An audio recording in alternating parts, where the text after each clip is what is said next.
ಸಮರ್ಪಣೆ ಮಾಡುವಂತ ಕಾರ್ಯಕ್ರಮ.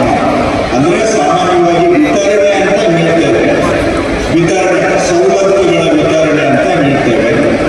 ಅದಕ್ಕೆ ನಾವು ಸೇವೆಗಳ ಸಮರ್ಪಣೆ ಅಂತ ಈ ಕಾರ್ಯಕ್ರಮವನ್ನು ಹಮ್ಮಿಕೊಂಡಿದ್ದೇವೆ. ನಮ್ಮ ಸರ್ಕಾರ ಬಂದು ಈಗ 1,000 ದಿನ ಆಗಿದೆ. 1,000 ದಿನ ಆಗಿದೆ ನಮ್ಮ ಸರ್ಕಾರ. ಈ 1000 ದಿನದಲ್ಲಿ ಏನೆಲ್ಲ ಕೆಲಸ ಮಾಡಿದ್ದೇವೆ ಅದನ್ನ ಜನಗಳಿಗೆ ಸಮರ್ಪಣೆ ಮಾಡುವಂತ ಕಾರ್ಯಕ್ರಮ ಇದೆ. ಯಾಕೆ ನಮ್ಮನ್ನ ಇಲ್ಲಿ ಕೂರಿಸಿದವರು ನೀವು, ಹೌದಲ್ವ? ನಮ್ಮನ್ನ ಶಾಸಕರನ್ನಾಗಿ ಮಾಡೋದು ನೀವು, ಮಂತ್ರಿಗಳಾಗಿ ಸರ್ಕಾರ ತರೋದು ತೆಗೆಯೋದು ನೀವು, ಮಂತ್ರಿ ಮಾಡೋದು ಕೂಡ ಪರೋಕ್ಷವಾಗಿ ಪಕ್ಷ ನಮ್ಮನ್ನ ನೇಮಕ ಮಾಡಿದ್ರು. ನೀವು ಸರ್ಕಾರ ತಂದ್ರೆ ನಾವು ಮಂತ್ರಿ ಆಗಬೇಕು. ಈ ಸ್ಥಾನದಲ್ಲಿ ಕೂರಿಸಿರುವಂತವರು ಅಲ್ಲಿಗೆ ಯಾರು ಅಂದ್ರೆ ನೀವು ಕೂರಿಸಿರ್ತಾರೆ. ಯಾತಕ್ಕಾಗಿ ಕೂರಿಸಿದ್ದೀರ ನಮ್ಮನ್ನ ಇಲ್ಲಿ? ನಾವು ಮಂತ್ರಿಗಳಾಗಿ ಸರ್ಕಾರ ಮಾಡೋದಕ್ಕೆ ಕೂರಿಸಿದ್ದೀರಾ? ಸರ್ಕಾರ ಅಂತೇಳಿ ವಿಧಾನಸೌಧ 3ನೇ ಮಹಡಿಯಲ್ಲಿ ಕೂತ್ಕೊಂಡು ನಮ್ಮ ಕೆಲಸಗಳನ್ನು ಮಾಡ್ಕೊಳ್ಳಕ್ಕೆ ನಮ್ಮನ್ನ ಕೂರಿಸಿದ್ದೀರಾ ನೀವು? ಯಾತಕ್ಕಾಗಿ ಕೂರಿಸಿದ್ದೀರಾ ನಮ್ಮನ್ನಲ್ಲಿ? ಜನಗಳ ಜೀವನದ ಬದುಕಿನ ಸಮಸ್ಯೆಗಳಿಗೆ ಪರಿಹಾರ ಮಾಡಿ ಜನಗಳ ಜೀವನ ಸುಧಾರಣೆ ಮಾಡಿ ಅಂತ ನಮ್ಮನ್ನ ನೀವಲ್ಲಿ ಕೂರಿಸಿರೋದು, ಹೌದಾ? ಅದಕ್ಕಾಗಿ ನಾವು ವಿಧಾನಸೌಧದಲ್ಲಿ ಕೂತಿದ್ದೇವೆ. ಏತಕ್ಕಾಗಿ? ಏನೋ ನಮಗೆ ನೀವು ಕೊಟ್ಟಿರೋ ಅಧಿಕಾರ, ನೀವು ಕೊಟ್ಟಿರುವ ವರ, ಅದನ್ನ ಉಪಯೋಗಿಸಿಕೊಂಡು ಏನೋ ಒಂದಷ್ಟು ನಮ್ಮ ಕೈಲಾದಷ್ಟು ಜನಗಳ ಬದುಕಿಗೆ ಅನುಕೂಲ ಮಾಡಿಕೊಡ್ಬೇಕು ಅನ್ನೋದಕ್ಕೋಸ್ಕರ ನಾವು ಇಲ್ಲಿ ಬಂದು ಇರುವಂತ. ಆ ರೀತಿಯಲ್ಲಿ ನಾವು 1,000 ದಿನಗಳನ್ನ ನಮ್ಮ ಸರ್ಕಾರ ಕಳೆದಿದೆ. ನಾವು ನಿಮಗೆ ಲೆಕ್ಕ ಕೊಡಬೇಕು. 1000 ದಿನದಲ್ಲಿ ನಾವು ಏನ್ ಮಾಡಿದ್ದೇವೆ ಅಂತ ನಿಮಗೆ ಲೆಕ್ಕ ಕೊಡಬೇಕು. ಆ 1000 ದಿನದಲ್ಲಿ ಮಾಡಿರುವ ಕೆಲಸ ಇಂತಹ ವೇದಿಕೆ ಮುಖಾಂತರ ಸಾರ್ವಜನಿಕವಾಗಿ ಪಾರದರ್ಶಕವಾಗಿ ನಾವು ಜನಗಳಿಗೆ ಏನು ಕೆಲಸ ಮಾಡಿದ್ದೇವೆ ಆ ಕೆಲಸವನ್ನು ಜನಗಳಿಗೆ ಸಮರ್ಪಣೆ ಮಾಡಬೇಕು. ಆ ಸಮರ್ಪಣೆ ಕಾರ್ಯಕ್ರಮವನ್ನು ಇವತ್ತು ಮಾಡ್ತಾ ಇರುವಂತಹ ಸಮರ್ಥನಾ ಸಮಾವೇಶ.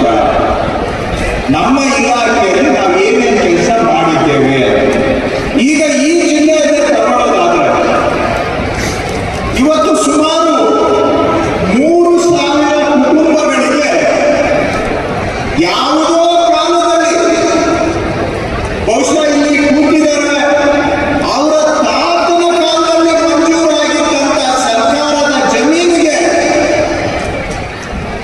50 ವರ್ಷ ಆದರೂ ಇವತ್ತು ಪಕ್ಕಾ ದಾಖಲೆಗಳು ಅವರಿಗೆ ಆಗಿಲ್ಲ.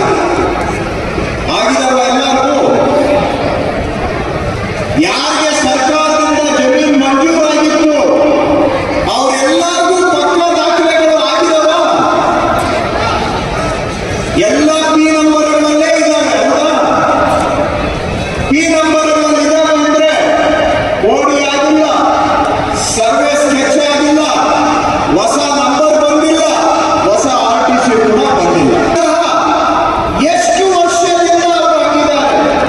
20 ವರ್ಷ, 40 ವರ್ಷ, 50 ವರ್ಷದಿಂದ ಹಂಗೆ ಇದ್ದಾರೆ. ಇವತ್ತು 1964ನೇ ಇಸ್ವಿಯಲ್ಲಿ ಸರ್ಕಾರದಿಂದ ಮಂಜೂರಾಗಿದ್ದಂತಹ ಜಮೀನು ಅಂದ್ರೆ ಸುಮಾರು 60 ವರ್ಷ ಹಿಂದೆ ಮಂಜೂರಾಗಿದ್ದಂತಹ ಜಮೀನಿಗೆ ಇವತ್ತು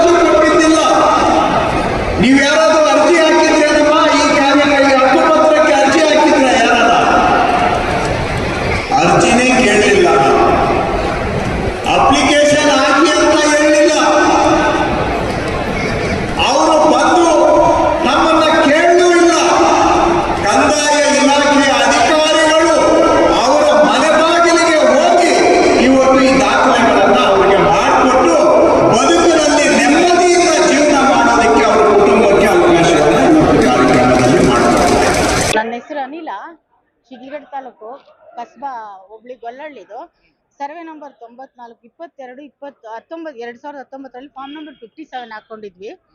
1 ಎಕರೆ 22 ಗುಂಟೆಗೆ. ಅದನ್ನ ಇವ್ರೇನ್ ಮಾಡಿದ್ರು, ನಮ್ಗೆ ರಹ ಇರೋದಿಲ್ಲ ಅಂತೇಳಿ AC ಆಫೀಸ್ಗೆ ಫಾರ್ವರ್ಡ್ ಮಾಡಿರ್ತಾರೆ ಶಿಡ್ಲಘಟ್ಟದಿಂದ. ಅದು 22, 23ರಲ್ಲಿ RUC ಆಗಿದೆ, LND ಆಗಿದೆ. ಆ ಕಡತದ ಅಕ್ನಾಲೆಜ್ಮೆಂಟ್ ನಮ್ಗೆ ಕೊಟ್ಟಿದ್ದಾರೆ. ಎಲ್ಲಾ ದಾಖಲೆಗಳು ನಮ್ಗಿದೆ ಇದಕ್ಕೆ ಸಂಬಂಧಪಟ್ಟಾಗೆ. ಸೊ ನಾವು ಹೊಲ್ದು ಸಾಕಾಗಿದೆ. ಶಿಡ್ಲಘಟ್ಟಕ್ಕೆ, ಚಿಕ್ಕಬಳ್ಳಾಪುರಕ್ಕೆ ಅಲ್ಲಿದೆ, ಇಲ್ಲಿದೆ, ಅಲ್ಲಿದೆ ಅಂತಾರೆ. ಇದು ಏನ್ ನೆಕ್ಸ್ಟ್ ಏನ್ ರೆಕ್ಟಿಫಿಕೇಶನ್ ಆಯ್ತು ಅಥವಾ ಡಿಸ್ಮಿಸ್ ಆಯ್ತಾ, ಇಲ್ಲ ಆದೇಶ ಆಯ್ತಾ? ನಮ್ಗೆ ಯಾವ ನೋಟಿಸ್ ಇಲ್ಲ, ಇದ್ರ ಬಗ್ಗೆ ಮಾಹಿತಿನೇ ತಿಳಿತಾ ಇಲ್ಲ. ಈಗ ಕಂದಾಯ ಸಚಿವರಿಗೆ ಕೊಡಕ್ ಹೋದ್ರೆ ಏನ್ ಹೇಳ್ತಾರೆ? ನಾನು ನೋಡ್ತೀನಿ ಅಂದ್ರು. ನಾನು ಆಕ್ಚುಲಿ ಅವ್ರ ಕಾನ್ಶಿಯಸ್ ಅಲ್ಲೇ ಇರೋದು. ಅಂದ್ರೆ ಕಂದಾಯ ಸಚಿವರು ನಿಮ್ಮ ಒಂದು ಮನವಿನೂ ತಗೊಂಡಿದ್ದಾರೆ. ನಾನು ಫೋನಲ್ಲಿ ಮಾತಾಡ್ತೀನಮ್ಮ ಅಂದ್ರೆ. ಇವತ್ತಿನ ಕಾರ್ಯಕ್ರಮದ ಬಗ್ಗೆ ನಿಮ್ಗೆ ಏನು ಅನಿಸುತ್ತೆ? ಸರ್ ಚೆನ್ನಾಗಿದೆ. ಅದು ಕ್ರೌಡ್ ಇದೆ. ಇದು ಸುಮ್ಮನೆ ಒಂದು ಜನಸಂದಣಿಗೆ ಮಾಡ್ದಂಗಿದೆ. ಸೊಲ್ಯೂಷನ್ ಅಂತೂ ಇಲ್ಲ. ಯಾರನ್ನೇನು ಮಾತಾಡ್ಕೊಳ್ತಾ ಇಲ್ಲ. ಅಧಿಕಾರಿಗಳು ತುಂಬಾ ಚೆನ್ನಾಗಿ ಕೆಲಸ ಮಾಡಿದಾರೆ ಅಂತ ಹೇಳ್ತಾ ಇದಾರಲ್ಲ, ನಿಮ್ಮ ಪ್ರಕಾರ ಕೆಲಸ ಮಾಡಿದಾರೆ? ಎಷ್ಟೊಂದು ಕುಲ್ಲ ಇದೆಯಲ್ಲ ಸರ್. ಇಲ್ಲಿಂದ ಆಚೆ ಏನಾದ್ರು ಇದು ಪ್ರೋಗ್ರಾಮ್ ಆಗಿರೋದ್ರಿಂದ ಇದೇನಾದ್ರು ಇಂಪ್ಯಾಕ್ಟ್ ಆಗಿ ನೆಕ್ಸ್ಟ್ ಏನಾನ ನಡೀತದೆ ನೋಡ್ಬೇಕು. ಅಲ್ದು ಸಾಕಾಗ್ಬಿಟ್ಟಿದೆ sir. Revenue department, taluk office, AC office, DC office, ಯಾವುದೇ ಮಾಹಿತಿಗಳು ಸಿಗ್ತಾ ಇಲ್ಲ ಜಮೀನುಗಳಿಗೆ. 70 ವರ್ಷದಿಂದ ಇದೀವಿ ಸರ್ ನಾವು ಇದರಲ್ಲಿ. ಮಾವಿನ ಗಿಡ ಹಾಕಿದ್ದೀವಿ. ಬಹಳ ಕಷ್ಟ ಆಗ್ಬಿಟ್ಟೆ. ನಮ್ಮ ತಾಯಿ ಒಬ್ಳೆ ಇರೋದು, ನಾನಿರೋದು ಬೆಂಗಳೂರು. ಸರಿ ಮೇಡಮ್.